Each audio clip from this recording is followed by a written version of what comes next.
బుడమేరు వరద వల్ల గతంలో గండ్లు పడిన ప్రాంతాలను జలవనరుల శాఖ మంత్రి నిమ్మల రామానాయుడు పరిశీలించారు. గండ్లు పడిన చోట నిర్మించనున్న రిటైనింగ్ వాల్ నిర్మాణ పనుల గురించి అధికారులను వివరాలు అడిగి తెలుసుకున్నారు.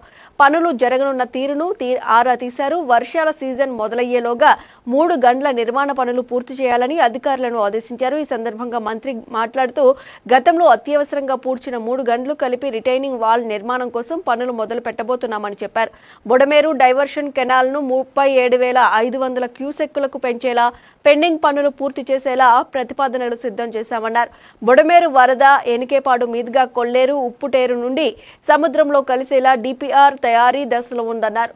బుడమేరు ఓల్డ్ ఛానల్ కు సమాంతరంగా మరొక కొత్త ఛానల్ ను కూడా 20,000 క్యూసెక్కుల సామర్థ్యంతో అభివృద్ధి చేయడానికి ప్రణాళికలు రూపొందిస్తున్నామని అన్నారు. బుడమేరు వరదల నియంత్రణకు డిజాస్టర్ మేనేజ్మెంట్ కింద కేంద్రం సహకారంతో ముందుకు వెళ్లేలా ప్రతిపాదనలు తయారు చేశామన్నారు. మున్సిపల్, రెవెన్యూ, డిజాస్టర్ మేనేజ్మెంట్ శాఖలు సమన్వయం చేసి ప్రతిపాదనలను ముఖ్యమంత్రి ముందు ఉంచుతామన్నారు. ఆ రోజు యుద్ధ ప్రాతిపదికన ఈ యొక్క బుడమేరు 3 గంటలను కూడా ఆ రోజు పూర్తి చేసిన విషయం మీ అందరికీ తెలుసు.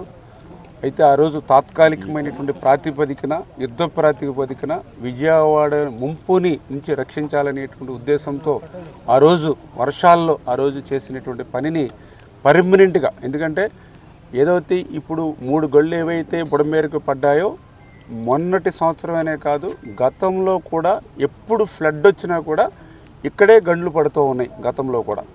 ఎందుకంటే ఏదైతే ఈ గండ్లు పడినటువంటి బుడమేరుకి ఆపోజిట్లో పులివాగుకి సంబంధించినటువంటి వాగునీరు కూడా డైరెక్ట్గా ఈ యొక్క రైట్ బండ్ని ఢీ కొట్టడం వల్ల ఇక్కడ ఎక్కువగా గండ్లు పడుతూ ఉన్నాయి. దాన్ని దృష్టిలో పెట్టుకుని ఏదైతే 3 గండ్లకి సంబంధించి 500 మీటర్లు పర్మనెంట్గా ఒక సీసీ వాల్ నిర్మాణం చేయాలని చెప్పేసి 28 కోట్ల రూపాయలతోటి